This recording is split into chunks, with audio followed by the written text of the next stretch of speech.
வணக்கம் எவ்ரிவோன். இந்த வீடியோவில் நாம் பார்க்க போகிறது ஆப்பிரிக்காவோட சவானாக்களில் வாழ்கிறது பிளாக் மாம்பா, ஆசியாவோட காடுகளில் வாழ்கிறது கிங் கோப்ரா. ரெண்டுமே உலகத்தோட ரொம்பவும் ஆபத்தான பாம்புகள். உருவத்தில் ரொம்ப பெருசாக மற்ற பாம்புகளுக்கே ஒரு யமனா இருந்துக்கிட்டு ஒரு ராஜா மாதிரி சுற்றி வர்றது கிங் கோப்ரா. அதே நேரத்தில் பிளாக் மாம்பாஸ் அசுர வேகத்தில் வீரியமான விஷத்தை வச்சுக்கிட்டு கெத்து காட்டுது. இதுங்களுக்கு இடையில் சண்டை நடந்தால் எது ஜெயிக்கும்? அதுங்களோட சைஸு, ஸ்பீடு, வெனம், இன்டெலிஜென்ட் அப்புறம் அக்ரெசிவ்னஸையும் கம்பேர் பண்ணி இது ரெண்டில் எது ஜெயிக்கும்னு பார்க்க போகிறோம்.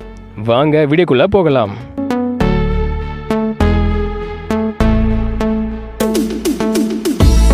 கிங் கோப்ரா இந்தியா, தெற்கு சீனா, தென்கிழக்கு ஆசியாவோட மழைக்காடுகள், சமவெளிகள், சதுப்பு நிலங்கள், ஆறுகள் போன்ற பகுதிகளில் காணப்படுது.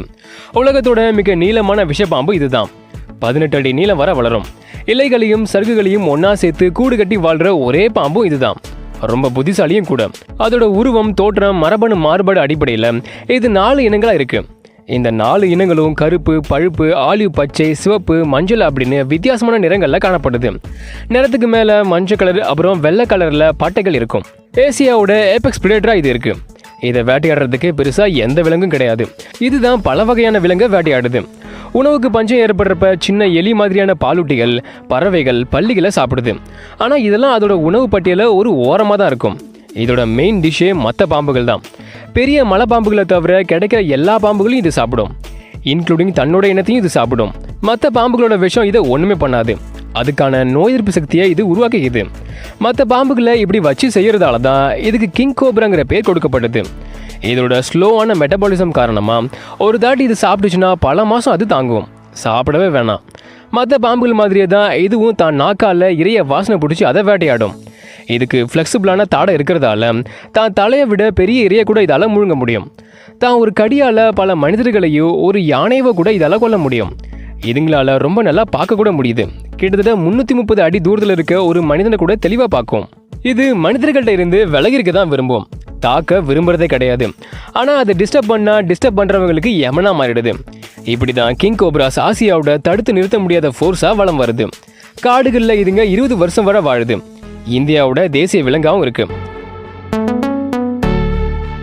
பிளாக் மாம்பா தெற்கு அப்புறம் கிழக்கு ஆப்பிரிக்காவோட சவானாக்கள், பாறை பகுதிகள், காடுகள் போன்ற பகுதிகளில் வசிக்குது. இது மரங்கள்லையும் இருக்கும், தரையிலையும் இருக்கும். தரையில் இது போனுச்சுன்னா தான் தலையை தூக்கி வச்சுட்டே தான் போகும். பயன்படுத்தாத கரையான் புத்து, பொந்துகள், பாறை பிளவுகள் அப்புறம் மர விரிசல்களையும் தான் வீடாக பயன்படுத்திக்கும். ஆப்பிரிக்காவோட மிக நீளமான விஷப்பாம்பு இதுதான். கிங் கோப்ராவுக்கு அடுத்து உலகத்தோட 2வது நீளமான விஷப்பாம்பு இதுதான். 14 அடி நீளம் வர வளரும். பழுப்பு, ஆலிவ், சாம்பல் போன்ற நிறத்தில் தான் இருக்கும். ஆனால் அதோட வாய் ரொம்ப கருப்பாக இருக்கிறதால பிளாக் மாம்பான்னு இதுக்கு பேர் வைக்கப்பட்டது. உருவத்திலையும் மரபணுக்களையும் இருக்க சில சேஞ்சஸ்னால மாம்பாஸில் 4 இனங்கள் இருக்குது. 4 வெவ்வேறு நிறத்தில் ரொம்ப வித்தியாசமாக இருக்கும். சின்ன பறவைகள், எலிகள், வவ்வால்கள் மாதிரியான பாலூட்டிகள், பல்லிகளையும் வேட்டையாடுது. சில நேரம் சின்ன பாம்புகளையும் வேட்டையாடி சாப்பிடுது. இதுவும் மனிதர்கள்ட்ட இருந்து விலகி தான் இருக்கும். ஆனால் அதை பயமுறுத்துனா ஃபர்ஸ்ட்டு தான் கருப்பு வாயை காட்டி பயமுறுத்தும். பின் வாங்கலனா அப்புறம் சீறி பாஞ்சு வந்து மறுபடியும் தாக்கும். தான் தலையை விட 4 மடங்கு பெருசாக இருக்கிற இறைவிலங்க கூட கொன்று அதை முழுசாக முழுங்கிடும். இதோட 2 சொட்டு விஷமே ஒரு மனிதனை கொள்ள போதுமானதுதான். தனியாக வாழ்கிற இதுங்க ஃபெரோமோன் வாசனை மூலமாக தங்களோட எல்லையே மார்க் பண்ணி வச்சிருக்கும். டெரிட்டரிக்குள்ள மற்ற பிளாக் மாம்பாஸ் வந்ததுன்னா சண்டை கண்டிப்பாக நடக்கும். காடுகளில் இதுங்க 11 வருஷம் வரை வாழுது. கிங் கோப்ரா அண்ட் பிளாக் மாம்பாஸ் பற்றி தனித்தனியாக அதுங்களோட பேசிக்கான ஃபேக்ட்ஸை பார்த்தோம். இப்போது அதுங்களுக்கு இடையில் இருக்க ஒரு 6 விஷயங்களை கம்பேர் பண்ணி பார்க்க போகிறோம். அது மூலமாக இது 2 கடையில் சண்டை நடந்தால் எது ஜெயிக்குங்கிறது நமக்கு தெரிய வரும். இதுங்க போட்டி போட போகிற ஃபர்ஸ்ட் கேட்டகரி சைஸு. ராஜநாகம் உலகத்தோட மிக நீளமான விஷப்பாம்பாக இருக்குது. இதுங்க சராசரியாக 10லிருந்து 13 அடி நீளம் வர வளரும். மேக்ஸிமம் 18 அடி நீளத்தையும் எட்டும். 10 கிலோ எடையும் ரீச் பண்ணும். இது இவ்வளோ நீளமாக இருக்கிறதால உடம்போட டயாமீட்டர் ரொம்ப பெருசாக இருக்குது. அதில் மசில்ஸோட அடர்த்தியும் ரொம்ப அதிகமாக இருக்குது. பிளாக் மாம்பாவை பார்த்தோம்னா கிங் கோப்ராவுக்கு அடுத்து 2வது நீளமான விஷப்பாம்பு. சராசரியாக இதுங்க 10 அடி நீளம் வர வளரும். மேக்ஸிமம் 14 அடியை தான் ரீச் பண்ணும். வெயிட்டும் 2 கிலோ வரை தான் இருக்கும். இது கிங் கோப்ராவோட 8 கிலோ கம்மி. பிளாக் மாம்பா சின்ன பாம்பா இருக்கிறதால மசில்ஸோட அடர்த்தியும் குறைஞ்சி கிங் கோப்ராவை விட அளவுலையும் வலிமையிலையும் ரொம்ப கம்மியாக இருக்கு. ஸோ இந்த ஃபர்ஸ்ட் கேட்டகரியோட வின்னர் கிங் கோப்ரா தான். Second category speed. இறை விலங்கை பிடிக்கிறதுக்கும் ஆபத்துலேருந்து தப்பிச்சு ஓடுறதுக்கும் வேகமாக தாக்கிறதுக்கும் ஸ்பீட் ரொம்ப முக்கியம். ஒரு கிங் கோப்ராவால் மேக்ஸிமம் 19 km/h ஸ்பீடை ரீச் பண்ண முடியும். அதுக்கு மேலே அதால் வேகமாக மூவ் பண்ண முடியாது. ஆனால் ஒரு பிளாக் மாம்பாவால் சராசரியாக 11 இருந்து 20 km/h ஸ்பீடையும் அதுக்கு மேலேயும் கூட அதால் நகர முடியும். ரொம்ப சுறுசுறுப்பாகவும் இருக்கும். ஸோ வேகம்னு பார்த்தா பிளாக் மாம்பா ரொம்ப வேகமானது. அப்போது இந்த கேட்டகரியோட வின்னர் பிளாக் மாம்பா தான். மூணாவது கேட்டகரி விஷம். ஒரு பாம்புக்கு ரொம்ப முக்கியமானது விஷம்தான். அது எந்த அளவுக்கு எஃபெக்டிவாக இருக்கோ அந்த அளவுக்கு சீக்கிரம் இறந்துடும். ஒரு கிங் கோப்ராவோட விஷத்தில் நியூரோடாக்சின் தான் ரொம்ப அதிகமாக இருக்கும்.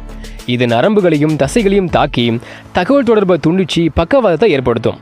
அப்புறம் மூச்சு திணறலை உருவாக்கி மாரடைப்பை உண்டாக்கி இறப்பை ஏற்படுத்தும். இது ஒரு கடிக்கு 420 மில்லிகிராம் விஷத்தை வெளியிடும். இதோட 1 கிலோ விஷத்தில் 1.28 மில்லிகிராம் விஷமே ரொம்ப எஃபெக்டிவாக செயல்படும். இதில் 420 மில்லிகிராம் விஷம் அப்படின்னா 20 மனிதர்களையோ இல்லை ஒரு யானையவோ கொல்ல போதுமானதாக இருக்கு. இதோட விஷம் ஜஸ்ட் 30 நிமிஷத்தில் ஒரு மனிதனை கொண்டுடும். அதிக விஷத்தை செலுத்துறதுக்காகவே இதோட விஷப்பல்லு 10 மில்லிமீட்டர் நீளம் வரை இருக்கு. இது ஈஸியாக ஒரே பைட்டில் விஷத்தை செலுத்த பயன்படுது. துல்லியமாக தாக்குற ராஜநாகம் 1க்கு 2 முறை தாக்க வாய்ப்பு இருக்கு. இன்னொரு பக்கம் பிளாக் மாம்பாவை எடுத்துக்கிட்டோம்னா இதுக்கும் நியூரோடாக்சின் விஷம் தான் இருக்கு. பக்கவாதத்தையும் மூச்சு திணறலையும் உண்டாக்கி மாரடைப்பு மூலமாக மரணத்தை ஏற்படுத்தும். இதோட விஷயம் கிங் கோப்ராவை விட ரொம்ப வேகமாக செயல்படும். அது மட்டும் இல்லாமல் 1 செகண்டுக்கும் கம்மியான நேரத்தில் பல முறை இது கடிக்கும். இதோட 1 கிலோ விஷத்தில் 0.32 மில்லிகிராம் விஷமே ரொம்ப எஃபெக்டிவாக செயல்படும். இது கிங் கோப்ரா விஷத்தோட வீரியத்தை விட ரொம்ப அதிகம். அதாவது பிளாக் மாம்பாவோட ஒவ்வொரு துளி விஷமும் அதிக வீரியம் நிறைஞ்சதாக இருக்கும். பட் இதுக்கு என்ன பிரச்சனைனா இதோட விஷப்பல்லு 6.5 மில்லிமீட்டர் நீளம் வரை தான் இருக்கு. இது ஒரு கடியில் 55 மில்லிகிராம் விஷத்தை செலுத்த தான் பயன்படுது. கிங் கோப்ராவோட ஒரு கடி விஷத்தை விட இது ரொம்ப கம்மி. பிளாக் மாம்பா பல தாட்டி கடிச்சாலும் கிங் கோப்ராவோட ஒரு கடி விஷ அளவை ரீச் பண்ணுறது ரொம்ப கஷ்டம். ஸோ பிளாக் மாம்பா ஒருத்தவங்களை கடிச்சதுன்னா 45 நிமிஷத்தில் மயக்கமும் 7 மணி நேரம் கழிச்சு தான் இறப்பு ஏற்படும். ஸோ இந்த கேட்டகரியோட வின்னர் கிங் கோப்ரா தான். 4th category intelligent. Black mamba and king cobra யார் இதில் ரொம்ப புத்திசாலி? விஞ்ஞானிகள் கிங் கோப்ராஸை ரொம்ப புத்திசாலி பாம்பா சொல்கிறாங்க. தங்களோட சூழ்நிலையை ஞாபகம் வச்சுக்கிறது, சூழ்நிலைக்கு தகுந்த மாதிரி வேட்டையாடுற உத்திகளை மாற்றிக்கிறது, இலை சருகுகளை ஒன்றா சேர்த்து கூடு கட்டுறது, எந்த பாம்புக்கு விஷம் இருக்கும் எந்த பாம்புக்கு விஷம் இருக்காது அப்படின்ட்டு எல்லாத்தையும் கணக்கு பண்ணி வேட்டையாடுறது அப்படின்னு கிங் கோப்ராஸ் ரொம்ப புத்திசாலியாக இருக்குது. இந்த மாதிரியான புத்திசாலித்தனம் மற்ற பாம்புகளுக்கு கம்மியாக தான் இருக்குது, இன்க்ளூடிங் பிளாக் மாம்பாஸும் தான். பிளாக் மாம்பாஸ் உயிர் வாழ்றதுலையும் வேட்டையாடுறதுலையும் புத்திசாலியாக செயல்பட்டாலும் அது கிங் கோப்ரா அளவுக்கு கிடையாது. ஸோ இந்த கேட்டகரியோட வின்னர் கிங் கோப்ரா தான். Last category aggression. கிங் கோப்ராவும் பிளாக் மாம்பாவும் தங்களை தற்காத்துக்கிட்டு எப்படி ஆக்ரோஷமாக சண்டை போடும். ராஜநாகம் கூச்ச சுபாவம் உள்ள ஒரு பாம்பு. மனிதர்களில் இருந்து விலகிருக்க தான் விரும்பும். ஒரு வேளை மனிதர்களை பார்த்துருச்சுன்னா அங்கிருந்து தப்பிச்சு ஓட முயற்சி பண்ணும். ஆனால் அதையும் மீறி அதை பிடிக்கவோ இல்லை தாக்கவோ செஞ்சால் தான் கழுத்தில் இருக்க அசைற விழா எலும்பையும் தசைகளையும் விரிச்சு படம் எடுக்கும். தான் உடம்பு நீளத்தில் 3ல் 1 பகுதியை தரைக்கு மேலே உயர்த்தி நம்மளோட கண்ணை நேருக்கு நேர் பார்த்து நம்மளை பயமுறுத்தும். அதிக சத்தத்தோட உரிமிக்கிட்டே சீரும். என்கிட்ட மோதாதுன்னு நம்மளை பயமுறுத்தும். இதுங்க ரொம்ப தன்னம்பிக்கை நிறைஞ்ச துல்லியமாக தாக்கக்கூடிய பாம்புங்கிறதால எதிரியை அசந்த நேரம் பார்த்து கரெக்டாக கடிச்சிடும். இன்னொரு பக்கம் பிளாக் மாம்பாஸை பார்த்தோம்னா இதுங்களும் மனிதர்களிலிருந்து விலகி இருக்கிற கூச்ச சுபாவம் உள்ள பாம்புகள் தான். தன்னோட அதீத வேகத்தை தப்பிச்சு போக தான் பயன்படுத்தும். அதே நேரத்தில் ரொம்ப ஆக்ரோஷமான பாம்பும் கூட. சீண்டி பார்த்தா பல முறை திருப்பி தாக்க முயற்சி பண்ணும். தன்னை பிடிச்சாவோ தாக்குனாவோ கிங் கோப்ரா மாதிரி இதுவும் தன்னோட கழுத்தை விரிக்கும். ஆனால் அது சின்னதாக விரிங்கிறதால நமக்கு பெருசாக தெரியாது. இதோட முக்கிய அச்சுறுத்தல் டெக்னிக்கே இதோட கருப்பு வாய் தான். தன்னோட கருப்பு வாயை திறந்து காட்டி எதிரியை அச்சுறுத்தும். மீறி மல்லு கட்டினா பல முறை கடி வாங்க வேண்டி வரும். ஸோ அக்ரஷனை பொறுத்தவரை ரெண்டுக்குமே சரிசமமாக கோபம் வர்றதால ரெண்டுக்குமே பாதி ஸ்கோர் கொடுத்துடலாம். இந்த 5 கம்பாரிசனை பொறுத்தவரை 5க்கு 1.5 ஸ்கோர் வாங்கி பிளாக் மாம்பா தோல்வியை சந்திக்குது. பட் 5க்கு 3.5 ஸ்கோர் வாங்கி கிங் கோப்ரா வெற்றி வகை சூடுது. கம்பாரிசனை பார்த்தாச்சு. இந்த கம்பாரிசன்லாம் வச்சு ஒரு கற்பனையான சண்டையை கிங் கோப்ராவுக்கும் பிளாக் மாம்பாவுக்கும் வச்சோம்னா எது ஜெயிக்கும்? கிங் கோப்ராவோட பெரிய உருவத்தையும் ஸ்ட்ரென்த்தையும் பார்த்த உடனே தன்னோட வேகத்தை யூஸ் பண்ணி பிளாக் மாம்பா அதுக்கிட்ட இருந்து தப்பிக்க தான் முயற்சி பண்ணோம். ஆனால் பசியாக இருக்கிற கிங் கோப்ரா அதை விடாது, துரத்தி போய் லாக் பண்ணோம். தான் சிக்கிக்கிட்டேன்னு தெரிஞ்ச உடனே ரொம்ப சுறுசுறுப்பாக செயல்பட்டு துளிக்கு துளி அதிக வீரியமிக்க விஷத்தை வச்சு கிங் கோப்ராவை பிளாக் மாம்பா பல முறை கடிக்கும். பட் மாம்பாவோட சின்ன விஷப்பல்லு பெரிய உடம்பு இருக்கிற கிங் கோப்ராவோட ஸ்கின்ல ஆழமாக இறங்காது. அப்படியே இறங்கினாலும் இன்னொரு விஷயத்தை நீங்கள் கவனிக்கணும். பிளாக் மாம்பா மாதிரியே அதிக வீரியமிக்க நியூரோடாக்சின் விஷம் இருக்கிற நல்ல பாம்புகள் மாதிரியான பல பாம்புகளோட விஷத்துக்கு கிங் கோப்ரா கிட்ட நோய் எதிர்ப்பு சக்தி இருக்கு. அப்போது பிளாக் மாம்பாவோட விஷயத்துக்கும் கிங் கோப்ரா கிட்ட நோய் எதிர்ப்பு சக்தி இருக்க வாய்ப்பு இருக்குது.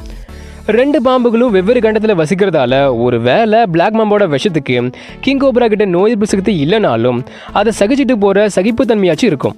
ஸோ பிளாக் மாம்பாவோட விஷத்தை கிங் கோப்ரா ஈஸியாக சமாளிச்சிடும். கிங் கோப்ராவோட புத்திசாலித்தனம் காரணமாக பிளாக் மாம்பாவோட கடியிலிருந்து தப்பிச்சு மாம்பாவோட தலைக்கு பின்னாடி அதை கடிச்சு கொள்ள கிங் கோப்ராவால் முடியும். கிங் கோப்ராவோட மிகப்பெரிய விஷப்பல்லு மாம்பாவோட உடம்புல ஆழமாக இறங்கி அதிக விஷத்தை செலுத்தும். மற்ற பாம்புகளை வேட்டையாடுறதுல எக்ஸ்பர்ட்டான கிங் கோப்ரா பிளாக் மாம்பாவோட தாக்குதலை லாபகரமாக சமாளித்து பாம்பு தின்னிங்கிற தன்னோட சயின்டிஃபிக் நேமை நிரூபிக்க அதை முழுசாக விழுங்கி சாப்பிட்றோம்.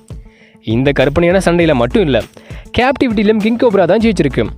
பிளாக் மாம்பா ஆப்பிரிக்காவுக்கும் கிங் கோப்ரா ஆசியாவுக்கும் சொந்தமானதுங்கிறதால இதுங்க இயற்கையாக சந்திச்சுக்கிட்டு சண்டை போட வாய்ப்பு இல்லை. ஆனால் ஜூக்கள் மாதிரியான பாதுகாக்கப்பட்ட பகுதிகளில் இதுங்களுக்கு இடையில் சண்டை நடந்திருக்கு. அதுலேயும் கிங் கோப்ரா தான் ஜெயிச்சிருக்கு. அப்படி தான் ஒரு ஹெர்பட்டாலஜிஸ்ட் தெரியாதனமாக ஒரு கிங் கோப்ராவையும் பிளாக் மாம்பாவையும் ஒன்றா சேர்த்து வச்சிடறாரு. உடனே தான் பண்ண தப்பை தெரிஞ்சுக்கிட்ட அவர் என்னாச்சுன்னு பார்க்க வந்திருக்காரு. வயிறு ஃபுல்லாக சாப்பிட்டுட்டு ஒரே ஒரு பாம்பு மட்டும் உயிரோடு இருந்திருக்கு. அதுதான் கிங் கோப்ரா. அப்போது இந்த சண்டையோட கடைசி முடிவில் கற்பனையான சண்டையோ இல்லை உண்மையான சண்டையோ எதுவாக இருந்தாலும் அதில் கிங் கோப்ராவுக்கு தான் வெற்றி கிடைக்கும். அதனால தான் அது கிங்குங்கிற பட்டத்தோடு இருக்குது. ஓகே, இதோட இந்த வீடியோவை முடிக்கிறது நான் உங்களா இருக்கேன். இந்த வீடியோ பிடிச்சி லைக் பண்ணுங்கள், ஷேர் பண்ணுங்கள். கிங் கோப்ராவுக்கும் பிளாக் மாம்பாவுக்குமான இந்த சண்டையை பற்றி உங்களோட கருத்துக்கள் என்ன அப்படின்னு கமெண்ட் பண்ணுங்கள். மறக்காம பயோ சேனலுக்கு சப்ஸ்கிரைப் பண்ணுங்கள். நெக்ஸ்ட் வீடியோவில் மீட் பண்ணலாம். தேங்க்யூ.